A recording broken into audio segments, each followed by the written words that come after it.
What's up, Quad? Kingston! What's up, everybody? I'm Joe. Welcome to Ravens Fan Nation. I'm talking about a lot of things today. First of all, let's get to one of the bigger stories of the Ravens side. Wide receiver Mark Clayton has been named as #1 overall receiver for the Baltimore Ravens. Mark Clayton's excited. He's ecstatic about this. He got the call at a golf game. He does wish that Derrick Mason would return, but he thinks he can handle the responsibility. He's glad he's got the chance to do that.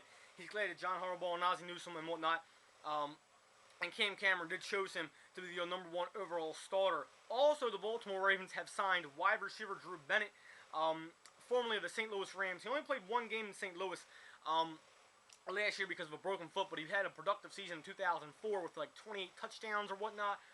For the Tennessee Titans, it might be more than that. But I'm glad he's in Baltimore because I do like his playing style. I do think he's a great player for the Baltimore Ravens, and I think that he will help us when it comes to reaching our potential in the Super Bowl. So wide receiver Drew Bennett signed to a one-year deal. Financial deal has not been released yet, but one-year deal there.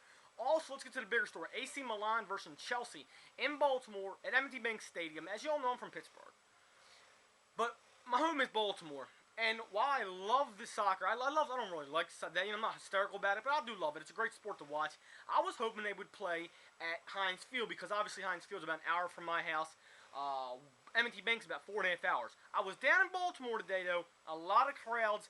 And I was talking to a lot of people, and they don't really understand American football. Now, as y'all know, European football is 10 times what American football is. Their crowds are 10 times more sold out. Tailgating's 10 times more. Economic boost is 10 times more. They think the only game that really surpasses that, to be surprised, is the Army-Navy game. It's the only game that really surpasses M&T Bank's, I actually want to call it potential when it comes to an economic boost. So, Chelsea versus AC Milan and M&T Bank Stadium. A lot of European fans down there.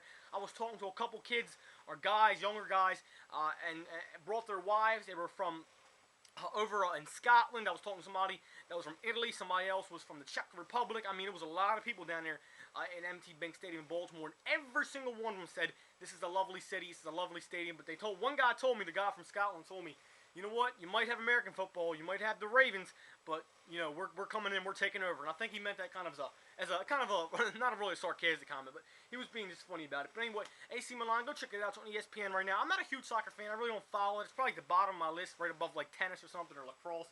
But it's still something to go and watch, and I was going to buy a ticket, and I was like, nah, I'm not wasting my money for that.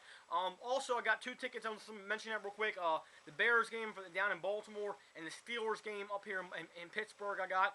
So, I'm just really excited. So go check the game out. It's on ESPN.com.